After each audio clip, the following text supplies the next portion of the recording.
Hello, lovelies. It's time for our medicine rattles. So medicine rattles are very important because it's more than just understanding the sound it makes. It's understanding what the sound does. So when it comes to a medicine rattle, it's something that has been already set aside and dedicated. So it has extra prayer and intention that you'll get to infuse into your rattle, which is why you get to make your own. It also helps because it has the animal medicine. So your rattle, if it's made out of elk, it helps with a lot of stability. It helps with healing a lot of the child trauma. And so usually that's what I prefer to make them out of, is elk, just because it has so much to do with healing that inner child part of us. It also helps with a lot of, if you think of like the kundalini and the snake energy and pulling up that energy from the earth and bringing it up to our core to help with some healing there. And most importantly, when it comes to rattles, is they help to break up the stagnant and heavy energy around us. So if you think of depression or negativity or darkness or other people's emotional crap weighing around you, and sometimes you can feel it. It feels really dense. It just feels like bleh. Really, that's like the official term, I think, is bleh. So when it feels bleh around you, you can use your rattle and it breaks it up. And then if you have a drum, you can use your drum to clear it out. They go hand in hand. And if you use your singing bowls, you use your singing bowls to tune you in and realign you. So it's all about creating a whole sound experience. So I'm really excited for your rattle. It does come with your own wood dowel, but you can see on mine, I have my own sticks that I collected. So if you're out hiking, you're like, that would make an amazing handle for my rattle, you can absolutely do that. You can also choose to tie it off and not actually have a handle, but just hold it as a shaker. That works as well. Okay, let's get started. So in your kit, you will have your wood stick. You're gonna have 2 of your rawhides, your bag of crystals and sage and beans and magical things. You will notice in here that, well, I'll explain a little bit later, but you will notice in here that there's beans, there's herbs, there's seashells, there's crystals. You can add more things. This isn't a full rattle amount because I want you to go and find something that's unique for you. So if you have talismans, if you have pebbles, if you have sand from a beach, you can put those inside your rattle. It's so exciting. But we're not going to use those at first. So the next thing you'll have is some of the sinew. And yeah, it's waxy, kind of greasy feeling. And then there's a little paper that came in your kit and it has a needle. Da-da-da! The needle is important, but you can use just a regular needle. It just makes it a lot easier. So let's get started.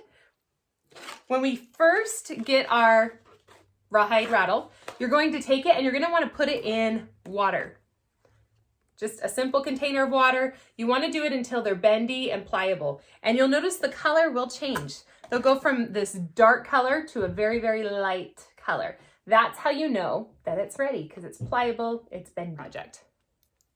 Now this will fray, so you want to be very careful to not overstretch it or run it through the holes too many times. Okay. Da-da-da. So you're going to grab your rawhide. And what I like to do is when I take it out of the water, it's had its nice little bath, I like to have a candle lit nearby. And I like to burn some sage and just smudge it. So you happen to have little bits of sage that came in your kit, you're welcome to use those. Or if you have our protection kit and you have the big bundle of sage, absolutely you can use that. And you're gonna light it. And I have my eagle feather here.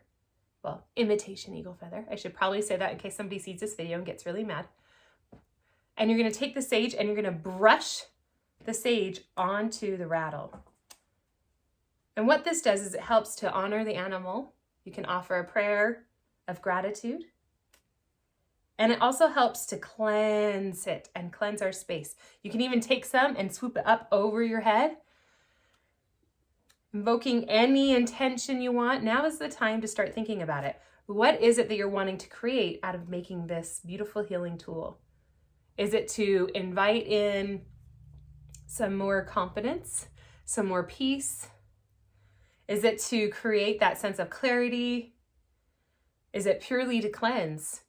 You can put some extra selenite in it if you would like. And then as you shake it, it can give an extra cleansing. That's part of why the sage is offered to put inside as well, because then when you shake it, you'll actually be able to smell that sage. Okay, so now that we've got our rawhide cleansed, we have our intention set. You're gonna put them together with the wrong sides in. Unless you feel like you want the rough texture side outside, there is no wrong here, you can. But typically it's just like fabric where you can kind of tell one side's a little bit more rough and textured and one side's more smooth. This one you can actually see the little hair follicle lines, so you know that that's the outside. Okay. So here's my dry rattle. Here's my wet, squishy rattle. So this one's been soaking for about 5 hours. If you leave it in overnight, that is just fine. If it's in there for more than 2 or 3 days, take it out, dry it again, then soak it again. Otherwise you ruin the integrity of your rawhide and you'll probably get holes. Okay, so once it's nice and soaked, you're gonna grab it. You're also gonna wanna grab some sand or some dirt. And you will be dumping this out, but it's what helps hold that nice hard form. So we're gonna start out by grabbing our sinew, so basically the string, and your needle. Pop that out of the tape, peel it back. So you have your needle, if you can kind of see that. And we're just gonna thread it, or have somebody who doesn't need glasses thread it. Ta-da! You can kind of see it when they're dry a little bit better. See how those holes are pre-punched for you? So they're here, but they're hard to see. So you kind of have to finagle and wiggle that needle in. You're gonna start on the bottom side of one of the sides. You're gonna pull the lacing so that you have plenty extra. And then you're gonna tie just a 1 loop knot, just like if you're about to tie your shoe. Not enough to make it so hard to untie, but enough to hold it anchored there because we're gonna be pulling tight as we go. And then we're gonna go to the next hole and you're pushing it through both sides and you're gonna pull it really tight. And we're doing what's called a whip stitch all the way around. So just like that. Ta-da! Okay. So just if you look closely, dun, dun, dun, pulling tight. See how it curls? So if you look really closely, you're just making loops and then pulling them. So then you'll notice it's trying to curl a little bit. That's an indicator that you've got it tight enough. If it's not curling, go through and pull each of those loops tighter. If it's too hard to pull, you can use a set of pliers and get in there and pull to tighten it as you go around. Sometimes it can be really hard. If your pliers are still too big, you can even use tweezers. So once you've made it all the way around, you could stop here, but if you're gonna have a lot of little things, I always like to go back over it just to make sure nothing slips out. So then you're gonna be making this X pattern. So if I just finished on this side, so I'm gonna loop to the opposite side and go reversing.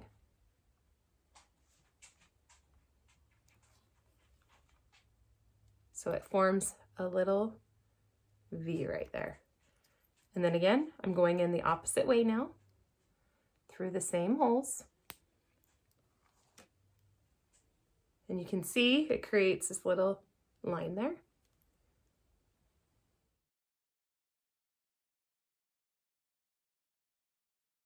Like that. See, it's got little X's everywhere. And then that very first knot that you did, you're going to untie that. If you did it too tight, use some tweezers or pliers.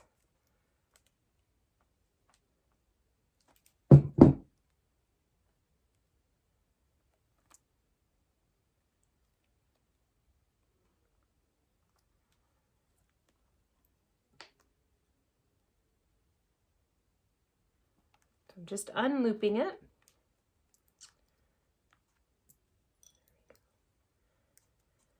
And then we're doing one more loop through that same hole.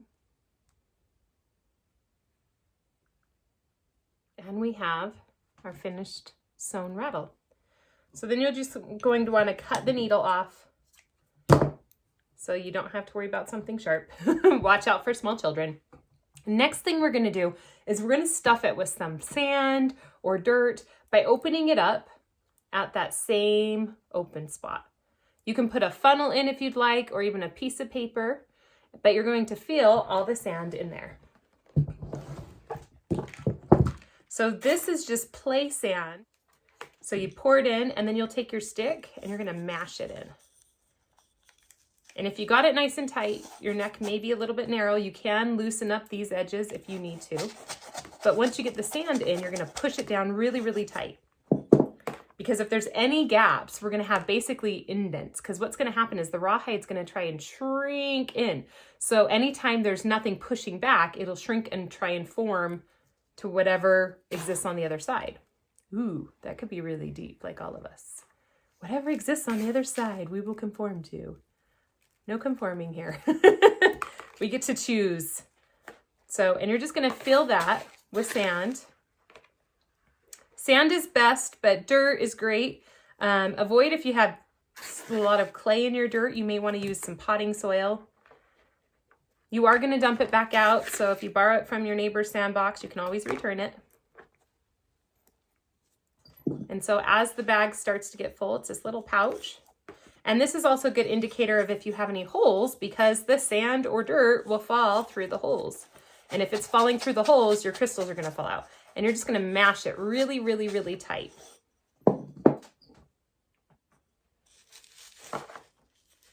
You always wanted to play in dirt, right? Just call this your grounding. So once it's so packed full that you can't get any more squishy space, you're gonna drive that handle in, and then you're gonna pull it tight. And you're gonna wrap the lacing around. And you're gonna tie a loose knot. If you want to clamp it with like a clothespin or a hair clip, that can help.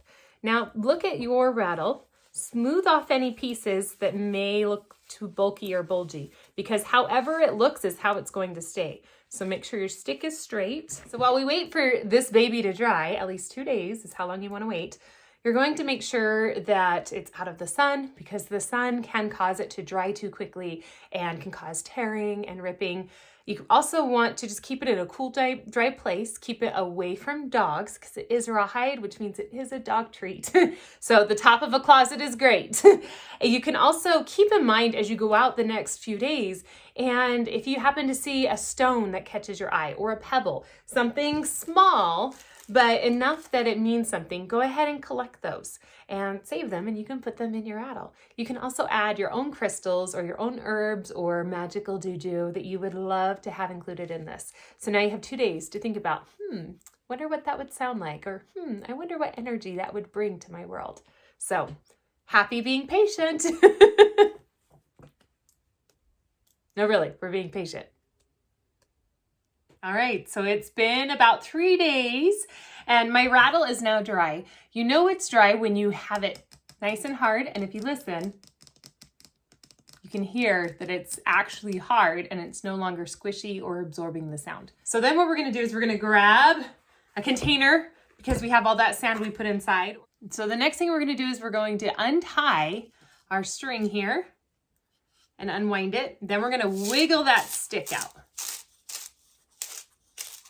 You do want to do this outside or over a bucket. And you're going to dump all that sand back out, or dirt. Okay, once it's completely empty, you can set the sand or dirt aside and use it another day, and you should have it completely empty. Don't worry about rinsing it yet, because we still have some more dirty work to do. So the next part we're going to need is a small container. I just use these regular little Tupperware containers, put some water in it. As you can see, there's water. And you're going to put just the bottom edge in the water, like that. If you get all of this wet, it will go soggy again and it will dimple in, and you'll have a concave spot on your rattle. So you want to make sure that you only put the tip in, and you're only going to leave it there for about 5 minutes. It will absorb water up, and you will end up hydrating the whole thing if you wait too long. And you'll have to stuff it with sand again, and then you'll have to wait again. So don't do that, but if you do, it's okay. You can always fix it. And a good idea is to let it sit while you get ready what you're putting on the inside. So you have your chakra crystals already set. With our chakra crystals, we also get to be clever and creative and add some extra things. So you'll notice in your little baggie that came in your kit, you've also got some beans in there. Those are your wishes. Remember, these are magical creations. So when you think of Jack and the Magic Beanstalk, beans hold the potential of life. They can grow to be as big as you want them, and they can die or they continue to go and grow and expand if you continue to allow it and nurture it. So I gave you 3. Now, if you have more than 3 dreams you want to create in here, you are welcome to put some more beans in it. Beans are our dreams. So I even, when I make rattles, I'll whisper to the bean itself. I know it's super magical and delicious. I'll whisper to the bean the exact dream or intention or desire that I want to create. So every time I shake my rattle, I get that reminder of those goals I've set. I do recommend you journal about what you're including, or at least take pictures of everything that you're putting into it so you know what's in it. Now you have a picture of what's in yours that I gave you, but you might have found some other things. You'll also know there's a seashell. The seashell reminds us to roll with the waves, to release, and it grounds in the flow energy. So if you have more seashells, which I actually have more I'm going to include that I got on my journeys to Florida to see Rick. So I'm adding quite a few shells. Now, if you listen, it will make a different sound than the stones or the pebbles. So you want to make sure you put things in that you like the sound of, and you can always test it out. Then you have sage that came with your kit. So I am including sage in mine as well. I'm also including some herbs. I have some bearberry here that I'm including. And that is just one that resonates with me, and it has a lot of medicinal properties, and you'll have to wait till the next kit when we include that. Not that I'm saying we're including it in the very next one, but the next one that we do include. Okay. I'm also adding in rice. Not only does the rice sound good, but it also reminds us that we need that nurturing, because we give and give and give, and sometimes we forget to nurture ourselves. So mine is going to have rice. Okay, so you want to let this soak until it's a little bit squishy. So mine's not quite there, so I'm going to give it just a few more minutes. Okay. So in our magical time loop, we're going to check it. And it looks like I can move it. It's squishy, it's pliable, not super soaked, but it is movable. And as long as you're able to bend it, then we can fuse it to our handle a little bit better. Okay, so now you get the fun part of adding all the crystals and the magical. So I'm going to start with the largest items first, putting in my sage and my seashells. And you can kind of hear how it's going to sound. So as you add things, make sure you love it, because you won't be able to change it later. And then adding in each of my crystals. And once we have all of our crystals added, it's time to add in the rice, adding in any pebbles that you may have found along the way on your hikes or your walks. Now's a good time to add all of those. You can use any stone that will actually fit in the hole.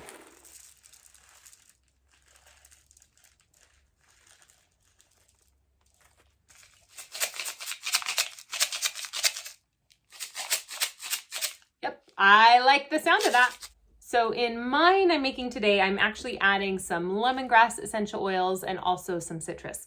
The lemongrass helps to diffuse other people's energies and emotions, and the citrus helps to elevate my own energies and emotions. So I'm just going to add a few drops in through that same hole, and allowing the rice to absorb it and kind of hold that scent. If you use a porous stone like lava rock, or something that can absorb a lot of that oil, it'll last a little bit longer. So now that I've got my oils in, I'm going to slide my wood handle into my rattle. So you want it about halfway so it doesn't slip out as easy. And then you're going to take and you're going to loop this extra string around as tight as you can get it. This is what's going to hold it in place while it does its final drying stage. Wrapping it around and then tying a nice, so you can see I've got it wrapped, and then I'm tying a double knot. Ooh, I can smell those essential oils. You just shake it at somebody when they come at you with some negative emotions. They'll either think you're crazy and go away, or they'll go away because of it's working. So either way. Now you'll want to let it sit for another 24 hours before you play it. But once you're done, you have a beautiful instrument that not only is fun at drum circles and fun to dance to and jam out with, but it actually helps to break up all that negative energy and clarify your intentions and help to clear your head. So thank you for making it with me. Feel free to add leather or tie some feathers to it. Also, you can add bells as well. You can also paint the wood and have it look however you want to look. So if there's a specific chakra that you're trying to focus extra on and you want to put some extra crystals or symbols that resonate with that chakra, you can. And so that's the beauty of making your own beautiful magic piece. I do recommend some words of intention or something that gets you excited and reminds you why you made your rattle in the first place. Bye for now.